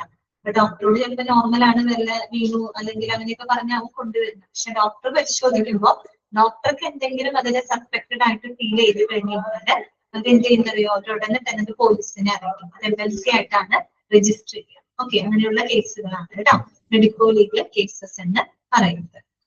അപ്പോ അതിന്റെ എക്സാമ്പിളുകളാണ് താഴെ കൊടുത്തിരിക്കുന്നത്. നിങ്ങൾ നേരത്തെ കുറെ എക്സാമ്പിളുകളൊക്കെ പറഞ്ഞില്ലേ, അത് തന്നെ കേട്ടോ. അപ്പൊ നോക്കാം, examples of medico legal cases എന്തൊക്കെയാണെന്ന് നോക്കിയേ. അപ്പോ ഇത് പഠിച്ചു വെക്കണം. ഇത് പഠിച്ചു വെക്കാനെന്നുള്ളത് നിങ്ങൾക്ക് അറിയാവുന്നത് തന്നെയാണ്. ഞാനിത് പഠിക്കാം, ഇത് ശ്രദ്ധിക്കണം എന്ന് പറയാൻ കാരണമുണ്ട്. എന്താ അറിയോ? നമ്മൾ ഈ ഒരു ചാപ്റ്റർ കുറച്ച് കഴിഞ്ഞ് കഴിഞ്ഞാൽ നമ്മൾ ടോർട്ട് നിയമത്തെ പറ്റി പഠിക്കുന്നുണ്ട്. ഇപ്പൊ മെഡിക്കോ ലീഗൽ കേസല്ലേ നമ്മൾ പഠിക്കുന്നത്. കുറച്ച് കഴിയുമ്പോൾ നമ്മൾ ടോർട്ട് നിയമത്തെ പറ്റി പഠിക്കുന്നുണ്ട്. ലോ ഓഫ് ടോർട്ട്, ടോർട്ടിന് കുറച്ച് ഇതുപോലെ എക്സാമ്പിളുകൾ പറഞ്ഞിട്ടുണ്ട്. അപ്പൊ അതും എന്ത് ചെയ്തത് മാറിപ്പോകരുത്. അതുകൊണ്ടാണ് ഞാൻ പറഞ്ഞത് കേട്ടോ. ഓക്കെ, ഇതിപ്പോ വായിക്കുമ്പോൾ എളുപ്പമല്ല, ഇതൊക്കെ ഞങ്ങൾക്ക് അറിയാമെന്ന് നിങ്ങൾ വിചാരിക്കും. പക്ഷെ ടോർട്ട് നിയമത്തിലും എക്സാമ്പിൾ നമ്മൾ ഇതുപോലെ പോയിന്റഡ് ആയിട്ട് പഠിക്കുന്നുണ്ട്. അപ്പൊ രണ്ടും കൂടെ കേൾക്കുമ്പോൾ നിങ്ങൾക്ക് കൺഫ്യൂസ്ഡ് ആവരുത് കേട്ടോ. ഏതാണ് മെഡിക്കോ ലീഗൽ കേസ്, ഏതാണ് ടോപ്പിൽ വരുന്നതെന്നുള്ളത് അങ്ങോട്ടും ഇങ്ങോട്ടും മാറിപ്പോകരുത്. അതുകൊണ്ടാണ് പറയുന്നത് കേട്ടോ. അപ്പൊ നോക്കുക, ആദ്യത്തെ RTA. RTA എന്താണ് ഇവിടെ ഉദ്ദേശിക്കുന്ന? RTA എന്താണ്? റോഡ് ട്രാഫിക് ആക്സിഡന്റ് എന്നാണ് കേട്ടോ. അതെ Shweta, road traffic accident, road അപകടങ്ങളാണ് ഉദ്ദേശിക്കുന്നത്. പറയാലോ, റെയിൽ ആക്സിഡന്റ്, ഫാക്ടറി ആക്സിഡന്റ്സ്, അതുപോലെ or any other strange accident, ഏത് തരത്തിലുള്ള അപകടങ്ങളും MLC ആയിട്ട് തന്നെയാണ് കണക്കാക്കുന്നത് കേട്ടോ. അതുപോലെ തന്നെ സസ്പെക്റ്റഡ് ആയിട്ടുള്ള ഹോമിസൈഡ്സ്, സൂയിസൈഡ്സ്, സംശയാസ്പദമായിട്ടുള്ള കൊലപാതകങ്ങള്, ആത്മഹത്യകള്, ആത്മഹത്യക്ക് ചിലപ്പോൾ ചില പ്രേരണകൾ ഉണ്ടായതുകൊണ്ട് ആത്മഹത്യ ചെയ്തതാവാം അല്ലെ. അതൊക്കെ എന്താണ്? MLC കേസ് ആയിട്ടാണ് നമ്മൾ രജിസ്റ്റർ ചെയ്യുന്നത്. അതുപോലെ തന്നെ suspected or evident poisonings, alcohol intoxication അല്ലെ. നമ്മൾ ഈ എന്താണ് വിഷബാധകളൊക്കെ വന്നിട്ട് ആൾക്കാർക്ക് മരണം സംഭവിക്കില്ല, അപകടങ്ങളൊക്കെ സംഭവിക്കില്ല. അതുപോലെ ആൽക്കഹോൾ, മദ്യ ദുരന്തം, അങ്ങനെയൊക്കെ വരുന്ന കേസുകൾ, ഇതൊക്കെ മെഡിക്കോ ലീഗൽ കേസാണ്. Then bird injuries owing to any cause, അതുപോലെ ഇലക്ട്രോക്ഷൻ, ബേർഡ് ഇഞ്ചുറീസ്, പൊള്ളലുകള്, അതുപോലെ നമ്മൾ ഷോക്ക് ഏൽക്കുന്നതൊക്കെ ഇലക്ട്രോക്ഷൻ, ഓക്കെ, ഷോക്ക് ഏൽക്കുന്ന കേസുകളൊക്കെ MLC കേസ് തന്നെയാണ് കേട്ടോ. പിന്നെ ഫിസിക്കൽ അസാൾട്ട് കേസസ്, നേരത്തെ നിങ്ങൾ പറഞ്ഞില്ല, അസാൾട്ട് കേസസ്, ശാരീരിക ആക്രമണ കേസുകള്, അതിനൊക്കെ എല്ലാം വരും കേട്ടോ. റേപ്പും അല്ലാത്തതും ഒക്കെ വരുന്നുണ്ട്. ഓക്കെ, ദെൻ അനിമൽ അറ്റാക്ക്, അതുപോലെ തന്നെ സ്നേക്ക് ബൈറ്റ്. സ്നേക്ക് ബൈറ്റ് ഒക്കെ MLC ആയിട്ടാണ് രജിസ്റ്റർ ചെയ്യുന്നത് കേട്ടോ. അനിമൽ അറ്റാക്ക്, അതുപോലെ തന്നെ സ്നേക്ക് ബൈറ്റ്, അതൊക്കെ മെഡിക്കോ ലീഗൽ കേസുകളായിട്ടാണ് കണക്കാക്കുന്നത്. നിങ്ങള് നമ്മുടെ എന്താണ് അനിമൽ അറ്റാക്കിന്റെ കാര്യം പറഞ്ഞപ്പോഴാണ് PDF കാണാൻ പറ്റുന്നില്ല എന്നാ. എല്ലാവർക്കും പ്രശ്നമുണ്ടാ? PDF കാണാൻ പറ്റുന്നില്ലേ? ഹരിതയ്ക്ക് എന്താ പറ്റി? ഹരിതയ്ക്ക് മാത്രമാണോ കാണാത്തെ? ഞാൻ PDF ഷെയർ ചെയ്തിട്ടുണ്ടല്ലോ. നെറ്റിന്റെ എന്തെങ്കിലും ഇഷ്യൂ ആയിരിക്കും കേട്ടോ. മറ്റാർക്കും കുഴപ്പമില്ല. ചെക്ക് ചെയ്ത് നോക്ക്. ഞാൻ പറഞ്ഞതേ അനിമൽ അറ്റാക്കിന്റെ കാര്യം പറഞ്ഞപ്പോൾ എനിക്ക് പെട്ടെന്ന് ഓർമ്മ വന്നത് നമ്മുടെ ആക്ഷൻ ഹീറോ ബിജു സിനിമയില്, ആ സിനിമയിലില്ലേ അനിമൽ അറ്റാക്ക്, അതാണ് ഓർമ്മ വന്നത്. അപ്പൊ അതിനകത്ത് നമ്മൾ ആ സെക്ഷൻ ഒക്കെ പറഞ്ഞു കൊടുക്കുന്നില്ലേ, നിവിൻ പോലെ സെക്ഷൻ പറഞ്ഞു കൊടുക്കുന്ന ആവുന്നില്ലാണ് അനിമൽ അറ്റാക്ക്. പിന്നെന്താണ് snake bite. Snake bite medico legal കേസാണ്. നല്ലൊരു സ്നേക്ക് ബൈറ്റിന്റെ കേസ് നമ്മുടെ കേരളത്തിൽ ഉണ്ടായിട്ടുണ്ട്. ഉത്രാ കൊല കേസ് കേട്ടിട്ടില്ലേ നിങ്ങള്? ഉത്രായുടെ മരണം കേട്ടിട്ടില്ലേ? പാമ്പിനെ കൊണ്ട് കടിപ്പിച്ച് കൊന്നത്. അതെ, ഓക്കെ. അപ്പൊ അതൊക്കെയാണ് എനിക്ക് ഓർമ്മ വരുന്നത്. അപ്പൊ അതൊക്കെ മെഡിക്കോ ലീഗൽ കേസുകളാണ് കേട്ടോ. ഓക്കെ, അപ്പൊ എന്താണ് അനിമൽ അറ്റാക്ക്, സ്നേക്ക് ബൈറ്റ്. പിന്നെ വരുന്നത് മാസ് ഫുഡ് പോയ്സണിങ്, ഭക്ഷ്യവിഷബാധകള്, cases of sexual attack, rape, അങ്ങനെയുള്ള കേസുകളൊക്കെ. പിന്നെന്താണ് suspected or obvious criminal abortions ഉണ്ട്. ക്രിമിനൽ അബോർഷൻ ഉണ്ട് കേട്ടോ. Suspected or obvious criminal abortion, abortion ശരിക്കും എന്ത് ചെയ്തിട്ടുണ്ട്? ബാൻ ചെയ്തിട്ടുണ്ട്. കൃത്യമായിട്ട് അതിനെ പറ്റിയുള്ളൊരു ആക്ട് ഒക്കെ നമ്മൾ ഈ ചാപ്റ്ററിൽ പഠിക്കുന്നുണ്ട് കേട്ടോ. ഓക്കെ, അപ്പൊ ഇവിടെ പറയുന്ന സസ്പെക്റ്റഡ് ഓർ ഒബ്വിയസ് ആയിട്ടുള്ള ക്രിമിനൽ ആയിട്ടുള്ള അബോർഷൻസ് ഉണ്ട്.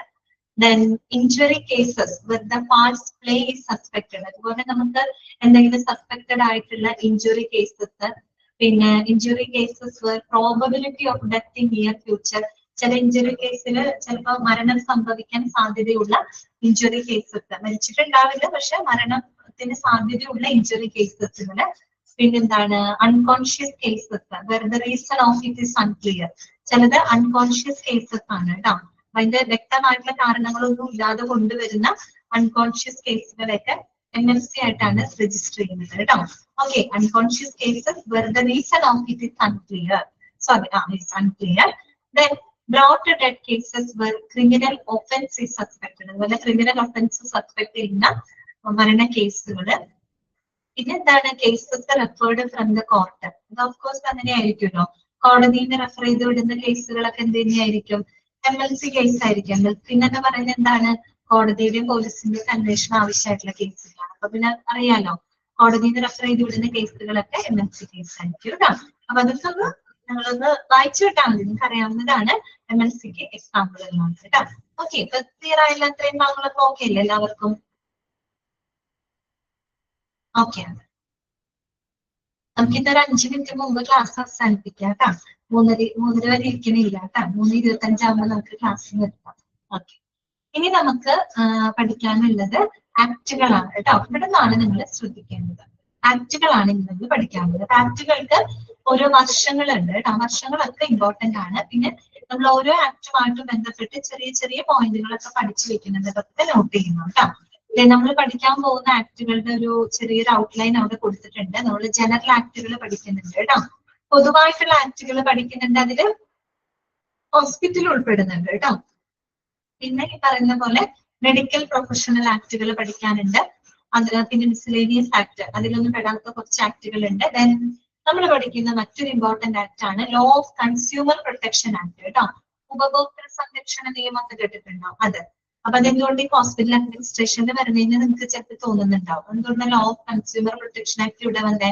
നമ്മളും കൺസ്യൂമർ ആണ് അല്ലെ? നമ്മൾ ഹോസ്പിറ്റലിന്റെ സേവനങ്ങൾ കൈപ്പറ്റുന്ന ആൾക്കാരല്ലേ? അതുകൊണ്ട് നമ്മൾ ഒരു കൺസ്യൂമർ തന്നെയല്ലേ? അതുകൊണ്ട് എന്താണ് ലോ ഓഫ് കൺസ്യൂമർ പ്രൊട്ടക്ഷൻ ആക്ടും കൂടെ നമുക്ക് ഇവിടെ പഠിക്കാനുണ്ട് കേട്ടോ. അപ്പൊ ഒരു ആക്ടുകൾ നമുക്ക് തുടങ്ങിയാലോ? ആദ്യം നമ്മൾ പഠിക്കുന്നത് ജനറൽ ആക്ടുകളാണ് കേട്ടോ. എന്താണ് ജനറൽ ആക്ട്? ജനറൽ ആക്ട് എന്ന് പറയുമ്പോൾ നിങ്ങൾ അവിടെ മനസ്സിലാക്കേണ്ടത് എല്ലാ സ്ഥാപനങ്ങൾക്കും അത് ബാധകമാണ്, ഹോസ്പിറ്റലിന് ബാധകമാണ്. നമ്മൾ പറഞ്ഞല്ലോ നമ്മുടെ രാജ്യത്തിന്റെ എല്ലാ നിയമങ്ങളും ആർക്കും ബാധകമാണ്, ഹോസ്പിറ്റലിന് ബാധകമാണ് പറഞ്ഞിട്ടുണ്ട്. അപ്പൊ ജനറൽ ആക്ടുകൾ ആദ്യം പഠിക്കുന്ന ഒരു 10 ജനറൽ ആക്ടുകളാണ് നമ്മൾ ആദ്യം ഡിസ്കസ് ചെയ്യുന്നത്. ഓക്കെ, അപ്പൊ അതില് ഒന്നാമത്തെ ആക്ട് ആണിത് ഇൻഡസ്ട്രിയൽ ഡിസ്പ്യൂട്ട്സ് ആക്ട് 1947. നിങ്ങൾ പഠിക്കുമ്പോ അങ്ങനെ തന്നെ പറഞ്ഞു പഠിക്കുക കേട്ടോ. ഇൻഡസ്ട്രിയൽ ഡിസ്പ്യൂട്ട്സ് ആക്ട് 1947 അങ്ങനെ തന്നെ പറഞ്ഞു പഠിക്കുക കേട്ടോ. അപ്പോഴാണ് ആ വർഷം നമുക്ക് കുറെ പ്രാവശ്യം ഇങ്ങനെ നിങ്ങൾ ഒറ്റയിരുപ്പിനൊന്നും പഠിക്കണ്ട. നിങ്ങളിപ്പോ ഇന്ന് വായിക്കുക, നാളെ വായിക്കാം, മറ്റന്നാൾ വായിക്കാം, അങ്ങനെ റിപ്പീറ്റഡ് ആയിട്ട് ഒരു പ്രാവശ്യം ഒന്ന് വായിച്ചു പോകാം. ഏതെങ്കിലും ഒരു സമയത്ത് ഫ്രീ കിട്ടുമ്പോ ഒന്ന് വായിച്ചു പോകാം കേട്ടോ. അപ്പൊ ആ വർഷങ്ങൾ നിങ്ങളുടെ മനസ്സിലോട്ട് കയറിപ്പോകും. ഓക്കെ, അപ്പൊ ഇൻഡസ്ട്രിയൽ ഡിസ്പ്യൂട്ട്സ് ആക്ട് 1947 1947 എന്താണ്? വ്യാവസായിക തർക്ക നിയമം. ഓക്കെ, എന്താണ് ഈ ആക്ടിൽ പറയുന്നത്? നോക്കിയ 2 പോയിന്റുകൾ അവിടെ കൊടുത്തിട്ടുണ്ട്. Hospitals come under the term industry. എന്താണ്? Hospitals come under the term industry by the law. ഏത് ലോ അനുസരിച്ചിട്ടാണ്? ഇൻഡസ്ട്രിയൽ ഡിസ്പ്യൂട്ട് ആക്ട് അനുസരിച്ചിട്ടാണ്. അതായത് ഹോസ്പിറ്റൽ എന്ന് പറയുന്ന ടേം ഇൻഡസ്ട്രി അല്ലെ, ഹോസ്പിറ്റൽ എന്ന് പറയുന്നത് ഇൻഡസ്ട്രി എന്ന ടേമിന്റെ കീഴിലാണ് വരുന്നത്. വ്യവസായം എന്ന കീഴിലാണ് ഹോസ്പിറ്റൽ വരുന്നത് ശരിക്കും പറഞ്ഞു കഴിഞ്ഞാൽ. ഓക്കെ, അപ്പൊ ഹോസ്പിറ്റൽ വരുന്നത് ഏത് ടേമിന്റെ കീഴിലാണ്? ഇൻഡസ്ട്രി എന്ന ടേമിന്റെ കീഴിലാണ് എന്ന് പറയുന്ന ആക്ട് ഏതാണ്? Industrial dispute act 1947. ഇനി ഈ ഒരു ആക്ട് ബാധകമാവുന്നത് എപ്പോഴാണ് നോക്കിയേ? It can be applied when number of employees greater than 50. Underline ചെയ്യാം കേട്ടോ. It can be applied when the number of employees are greater than 50. അതായത് 50 50 കൂടുതലോ ജീവനക്കാര് വർക്ക് ചെയ്യുന്ന ഏതൊരു സ്ഥാപനത്തിലും ഈ പറയുന്ന ആക്ട് ബാധകമാണ്. മനസ്സിലായോ? അതായത് ഹോസ്പിറ്റൽ ഉൾപ്പെടെ 50 50 കൂടുതൽ ജീവനക്കാര് വർക്ക് ചെയ്യുന്ന ഏതൊരു സ്ഥാപനത്തിലും ഏത് ആക്ട് ബാധകമായിരിക്കും? ഇൻഡസ്ട്രിയൽ ഡിസ്പ്യൂട്ട് ആക്ട് ബാധകമായിരിക്കും. ഓക്കെ, ഇനി എന്താണ് ഒബ്ജക്റ്റീവ്സ്? നമുക്കറിയാം ഏതൊരു ലോയിലും വരുന്നത് എന്തെങ്കിലും ലക്ഷ്യമിട്ടുകൊണ്ടാണ് അല്ലെ? നമ്മൾ എന്തെങ്കിലും ഒരു എന്താണ് ലക്ഷ്യത്തോടു കൂടിയിട്ടാണ് നമ്മൾ എപ്പോഴും ഒരു ആക്ട് വരുന്നത്, ഒരു നിയമം വരുന്നത് ആ ഒരു കാര്യത്തോട് കൂടിയിട്ടാണ് അല്ലെ? അപ്പൊ ഇൻഡസ്ട്രിയൽ ഡിസ്പ്യൂട്ട് ആക്ടിന്റെ ഒബ്ജക്റ്റീവ്സ് എന്താണ്? എന്താണ് ആ ഒരു ആക്ട് കൊണ്ട് ലക്ഷ്യമിടുന്ന കാര്യങ്ങൾ എന്തൊക്കെയാണ്? ഇമ്പോർട്ടന്റ് ആണ് കേട്ടോ. എന്തൊക്കെയാണ്? ഒന്നാമത്തത് secure industrial peace and harmony. എന്താണ് secure industrial peace and harmony? അതായത് വ്യാവസായിക സമാധാനവും ഐക്യവും സുരക്ഷിതമാക്കുക. വ്യാവസായിക സമാധാനവും ഐക്യവും നിലനിർത്തുക എന്നുള്ളതാണ് ഒന്നാമത്തെ ലക്ഷ്യം ഈ ഒരു ആക്ടിന്റെ. ഓക്കെ, രണ്ടാമത്തത് എന്താണ്? Settlement of industrial disputes. വ്യാവസായിക തർക്കങ്ങൾക്ക് പരിഹാരം കാണുക. അതാണ് 2 കാര്യങ്ങളാണ് പ്രധാനമായിട്ടും നമ്മൾ ഈ ഒരു ആക്ട് കൊണ്ട് ലക്ഷ്യമിടുന്നത്. ഒന്ന് വ്യാവസായിക സമാധാനവും ഐക്യവും സുരക്ഷിതമാക്കുക, അതുപോലെ തന്നെ വ്യാവസായിക തർക്കങ്ങൾക്ക് പരിഹാരം കാണുക. ക്ലിയർ? അത്രയേ ഉള്ളൂ പഠിക്കാനായിട്ട് കേട്ടോ. ഇൻഡസ്ട്രിയൽ ഡിസ്പ്യൂട്ട് ആക്ട് വർഷം ഏതാണ്? 1947 ആണ്. ഓക്കെ, പിന്നെ എന്താണ് ഈ ഒരു ആക്ട് പ്രകാരം നമ്മൾ പഠിച്ച കാര്യങ്ങൾ എന്താണ്? ഹോസ്പിറ്റൽ എന്ന് പറയുന്നത് ഇൻഡസ്ട്രി എന്ന ടേമിന്റെ കീഴിലാണ് വരുന്നത് എന്ന് പറഞ്ഞ ആക്ടിനാണ് കേട്ടോ. ഓക്കെ, പിന്നെ ഈ ഒരു ആക്ട് എവിടെയൊക്കെയാണ് ബാധകമാവുന്നത്? എത്രത്തോളം ആളുകളുള്ള സ്ഥലത്താണ്? 50 50 കൂടുതൽ കേട്ടോ. 50 കേട്ടോ, 50. ഇനി പല നമ്പേഴ്സ് പഠിക്കാനുണ്ട്. അപ്പൊ 50 50 കൂടുതൽ ജീവനക്കാരുണ്ടെങ്കിൽ അത് ഈ ഒരു ആക്ടിന് ബാധകമായിരിക്കും. അതുപോലെ വ്യാവസായിക തർക്കങ്ങൾ പരിഹരിക്കുക, വ്യാവസായിക സമാധാനവും ഐക്യം ഉറപ്പുവരുത്തുക എന്നുള്ളതാണ് ഈ ഒരു ആക്ടിന്റെ ലക്ഷ്യമിടുന്നത്. പഠിച്ചല്ലോ? പഠിച്ചില്ലേ? പഠിച്ചു. അപ്പൊ ഒന്നാമത്തെ ആക്ട് കഴിഞ്ഞു കേട്ടോ. 10 ജനറൽ ആക്ട് ആണ് പഠിക്കണം. അതിനകത്ത് ഒരെണ്ണം കഴിഞ്ഞതാണ് കേട്ടോ. ഇനി അടുത്തതാണ് എന്ത്? Minimum wages act 1948. എന്താണ്? മിനിമം വേജസ് ആക്ട് 1948 കേട്ടോ. മിനിമം വേതന നിയമം. ഏതാണ് വർഷം? 1948. എന്താണ് പറയുന്നത്? Minimum wages fixed for the different group of workers. അവിടെ ഒരു ഫുൾ സ്റ്റോപ്പ് ഉണ്ട് കേട്ടോ. അടുത്തത് വേറൊരു ആക്ട് ആണ് കേട്ടോ. എംപ്ലോയീസ് പ്രൊവിഡന്റ് ഫണ്ട് ആക്ട് എന്ന് പറയുന്നത് വേറൊരു ആക്ട് ആണ് കേട്ടോ. വേറൊരു ആക്ട് ആണ്. മൂന്നാമത് വരുന്ന ആക്ട് ആണ്. പക്ഷെ അത് പ്രിന്റ് ചെയ്ത് വന്നപ്പോ ഒരുമിച്ചായിരുന്നു മാത്രം. നിങ്ങളുടെ ടെക്സ്റ്റിൽ എങ്ങനെ എടുക്കണേ? സെപ്പറേറ്റ് ആയിട്ടാണോ കിടക്കണേ? അത് ഒരുമിച്ചാണോ പ്രിന്റ് ആയിട്ട് വന്നിരിക്കുന്നത്? സെപ്പറേറ്റ് ആയിട്ടാണോ? ആ, ഓക്കെ, കുഴപ്പമില്ല. അപ്പൊ മിനിമം വേജസ് ആക്ട് കേട്ടോ ഒരുമിച്ചാണ് അല്ലെ? ഒരുമിച്ചാണെങ്കിൽ നിങ്ങൾ ശ്രദ്ധിക്കുക. അടുത്തത് മൂന്നാമത്തെ ആക്ട് ആണ് കേട്ടോ. എംപ്ലോയീസ് പ്രൊവിഡന്റ് ഫണ്ട് ആക്ട് എന്ന് പറയുന്ന മൂന്നാമത്തെ ആക്ട് ആണ്. ഇവിടെ പറയുന്ന ഒരേ ഒരു സെന്റൻസ് മാത്രമേ ഉള്ളൂ. Minimum wages fixed for the different. വിവിധ ഗ്രൂപ്പ് തൊഴിലാളികൾ ഉണ്ടല്ലോ, അവർക്ക് കൊടുക്കേണ്ട മിനിമം വേതനവുമായിട്ട് ബന്ധപ്പെട്ട ഒരു ആക്ട് ആണ്.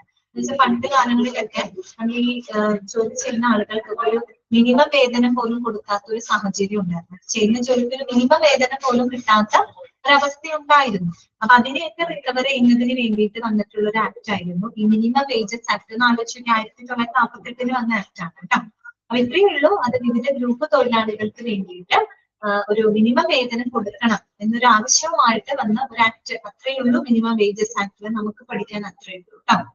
അടുത്തത് നെക്സ്റ്റ് വരുന്ന ആക്ട് ആണ് എംപ്ലോയീസ് പ്രൊവിഡന്റ് ഫണ്ട് ആക്ട് 1952. എന്താണ്? Employees provident fund act 1952. PF act എന്ന് പറയും കേട്ടോ. പ്രൊവിഡന്റ് ഫണ്ട് PF കേട്ടോ. PF ആക്ട് എന്ന് പറയും. ഏതാണ് വർഷം? 1952 കേട്ടോ. നമ്മൾ PF പറ്റി നിങ്ങൾക്ക് അറിയാലോ. PF കേട്ടിട്ടില്ലേ? നമുക്കറിയാം. ശരിക്കും പറഞ്ഞ ഒരു സുരക്ഷാ സേവിങ്സ് പദ്ധതി എന്നൊക്കെ നമുക്ക് വേണമെങ്കിൽ വിശേഷിപ്പിക്കാം അല്ലെ? എന്തിന്? PF ശരിക്കും പറഞ്ഞ PF എന്ന് പറഞ്ഞ സാധാരണക്കാരായിട്ടുള്ള ആളുകളെ ഉദ്ദേശിച്ചിട്ടല്ല. അല്ല, സോറി, സാധാരണക്കാരായിട്ടുള്ള ആൾക്കാരെ ഉദ്ദേശിച്ചിട്ടാണ്. മാറിപ്പോയാല് വലിയ വലിയ സാലറി, വലിയ ലക്ഷക്കണക്കിന് പൈസക്കുള്ള ആളുകൾ ഉദ്ദേശിച്ചിട്ടല്ല PF നമ്മൾ ശരിക്കും വെച്ചേക്കുന്നത്. സാധാരണക്കാരായിട്ടുള്ള ആളുകൾക്ക് വേണ്ടിയിട്ടുള്ള ഒരു സുരക്ഷാ സേവിങ് സ്കീം എന്നുള്ള രീതിയിലാണ് നമ്മൾ PF കണക്കാക്കുന്നത് കേട്ടോ. ഓക്കെ, PF അങ്ങനെയാണ് കണക്കാക്കുന്നത്. സോ നമുക്കത് വായിക്കാം കേട്ടോ. എന്താ നോക്കാം? Employees provident fund act 1950. Okay, അപ്പൊ എന്താ നോക്കിയേ? Employer is needed to retrieve from its employees at stipulated rates, donate an equal amount as employees share and credit the fund regularly with the government. അവിടെ എഴുതിയിരിക്കുന്ന വായിച്ചാൽ നമുക്ക് ഭയങ്കര complication ആയിട്ട് തോന്നും. സംഭവം ഇത്രയേ ഉള്ളൂ. ഒരു PF എന്ന് പറഞ്ഞു കഴിഞ്ഞാൽ അതിൽ ഒരു എംപ്ലോയറും എംപ്ലോയിയും ഒരുപോലെ കോൺട്രിബ്യൂട്ട് ചെയ്യുന്നത്. അത്രയും അവിടെ മനസ്സിലാക്കുന്നത്. ആ പറഞ്ഞ കാര്യമാണ് അവിടെ എഴുതി വെച്ചിരിക്കുന്നത് കേട്ടോ. പക്ഷെ അത് വായിക്കുമ്പോൾ നമുക്ക് ചിലപ്പോൾ മനസ്സിലാവുന്നില്ല. അതായത് ഒരു എംപ്ലോയർ എന്ന് പറഞ്ഞാൽ ആരാണ്? തൊഴിലുടമയാണ് കേട്ടോ. എംപ്ലോയിയും ജീവനക്കാരും. ഓക്കെ, അപ്പൊ ഒരു PF എന്ന് പറയുമ്പോൾ അവിടെ എംപ്ലോയറും എംപ്ലോയിയും ഒരുപോലെ PF കോൺട്രിബ്യൂട്ട് ചെയ്യുന്നുണ്ട്. ഒരുപോലെ അവർ എന്ത് ചെയ്യുന്നുണ്ട്? ഷെയർ ചെയ്യുന്നുണ്ട്. ഓക്കെ, അതാണ് അവിടെ എഴുതിയിരിക്കുന്നത്. Employer is needed to retrieve from its employees at a stipulated rate. അതായത് ഒരു എംപ്ലോയർ, ഒരു തൊഴിലുടമ ജീവനക്കാരിൽ നിന്ന് ഒരു നിശ്ചിത നിരക്കില്, സാധാരണ എനിക്ക് ഒരു 12% അങ്ങനെ എന്തോ ആണെന്ന് തോന്നുന്നുണ്ട്. മാറ്റം വന്നിട്ടുണ്ടോ എനിക്ക് അറിയില്ല കേട്ടോ. എന്റെ അറിവ് ശരിയാണെങ്കിൽ 12% ഒക്കെയാണ്. ഓക്കെ, 12 മാർക്ക് തോന്നുന്നു കേട്ടോ, ഉറപ്പില്ല. ഓക്കെ, അപ്പൊ ഒരു തൊഴിലുടമ, അതായത് എംപ്ലോയർ എംപ്ലോയിയുടെ വേതനത്തിൽ നിന്ന് ഒരു സ്റ്റിപ്പുലേറ്റഡ് റേറ്റില് എന്ത് ചെയ്യുന്നു? PF കോൺട്രിബ്യൂട്ട് ചെയ്യുന്നു. Donate an equal amount as employees share and credit the fund regularly with the government. അപ്പൊ അതേ തുക തന്നെ ആരും കോൺട്രിബ്യൂട്ട് ചെയ്യുന്നു? എംപ്ലോയിയും PF കോൺട്രിബ്യൂട്ട് ചെയ്യുന്നു. ഓക്കെ, ഇരു കൂട്ടരും എന്ത് ചെയ്യുന്നുണ്ട്? PF കോൺട്രിബ്യൂട്ട് ചെയ്യുന്നുണ്ട്. എംപ്ലോയി കോൺട്രിബ്യൂട്ട് ചെയ്യുന്നുണ്ട്. അതേ എമൗണ്ട് തന്നെ എംപ്ലോയറും കോൺട്രിബ്യൂട്ട് ചെയ്യുന്നു. തുല്യം തന്നെയാണ് കേട്ടോ കോൺട്രിബ്യൂട്ട് ചെയ്യുന്നത്. ഇത് നേരെ പോകുന്നത് നമ്മുടെ ഗവൺമെന്റ് ഫണ്ടിലോട്ടാണ് പോകുന്നത് കേട്ടോ. ഓക്കെ, ഇത് ക്രെഡിറ്റ് ആവുന്നത് ഗവൺമെന്റ് ഫണ്ടിലോട്ടാണ് പോകുന്നത് കേട്ടോ. പിന്നീട് നമുക്ക് എന്തെങ്കിലും ആവശ്യം വരുന്ന സമയത്ത് എന്ത് ചെയ്യാം? നമുക്ക് PF പിൻവലിച്ചെടുക്കാം. എന്നാലും ഞാൻ പറഞ്ഞത് സാധാരണക്കാരായിട്ടുള്ള ആളുകൾ ഉദ്ദേശിച്ചിട്ടാണ് കേട്ടോ, ലക്ഷക്കണക്കിന് പൈസ വാങ്ങുന്ന ആളുകളൊന്നും ഉദ്ദേശിച്ചിട്ടുള്ളതല്ലാതെ. ഓക്കെ, ഇനി ഈ ഒരു ആക്ട് അത് എവിടെ അപ്ലിക്കബിൾ ആണെന്ന് നോക്കിയേ. It can be applied when the number of employees greater than 20. Underline ചെയ്യാട്ടോ. നമ്മൾ ഡിസ്പ്യൂട്ട് ആക്ട് 50 അല്ലേ പറഞ്ഞത്, ഇവിടെ എത്രയാ 20 ആണ്. അതായത് 20 അതിൽ കൂടുതലോ ആളുകളൊക്കെ വർക്ക് ചെയ്യുന്ന ഏതൊരു സ്ഥാപനത്തിനും PF കൊടുക്കണം. ഈ ഒരു ആക്ട് അവിടെ ബാധകമാണെന്നാണ് പറയുന്നത് കേട്ടോ. Can be applied when the number of employees greater than 20 അല്ലെങ്കിൽ അതിൽ കൂടുതൽ ജീവനക്കാർ വർക്ക് ചെയ്യുന്ന ഏതൊരു സ്ഥാപനത്തിനും ഈ ഒരു ആക്ട് എന്താണ്, ബാധകമാണ്. ഏത് ആക്ട് ആണ്? Employees provident fund act 1952. പിന്നെന്താ പറയുന്നത്, non compliance is punishable by the imprisonment. ഈ ഒരു ആക്ട്, ഈ ഒരു നിയമം പാലിക്കാതിരുന്നു കഴിഞ്ഞാൽ അത് ജയിൽ ശിക്ഷയ്ക്ക് വരെ കാരണമാകുമെന്നാണ് പറയുന്നത് കേട്ടോ. ഓക്കെ, ഇത്രയേ ഉള്ളൂ. പിന്നെ നമുക്ക് ക്ലാസ് അവസാനിപ്പിക്കാൻ, ഞാൻ പറഞ്ഞ 5 മിനിറ്റ് മുമ്പ് ക്ലാസ്സിൽ നമുക്ക് നിർത്താം കേട്ടോ. അപ്പൊ നമ്മള് ഇന്ന് പഠിച്ച കാര്യങ്ങൾ ഇത്രയേ ഉള്ളൂ. അതിൽ എത്തിക്കൽ ആസ്പെക്ടുകൾ മനസ്സിലാക്കി, ലീഗൽ ആസ്പെക്ടുകൾ മനസ്സിലാക്കി, ലോ എന്നതിന്റെ 3 ഡെഫിനിഷൻ പഠിച്ചു. പിന്നെ ഒരു ഹോസ്പിറ്റൽ അഡ്മിനിസ്ട്രേഷൻ ഇത്തരം ലീഗൽ എത്തിക്കൽ റെസ്പോൺസിബിലിറ്റിയെ പറ്റിയിട്ട് വ്യക്തമായിട്ടുള്ള ധാരണ ഉണ്ടാവണം എന്ന് പറയുന്നതിന്റെ കാര്യം എന്താണ്, അവരുടെ ചുമതലകളൊക്കെ നമ്മൾ പഠിച്ചു.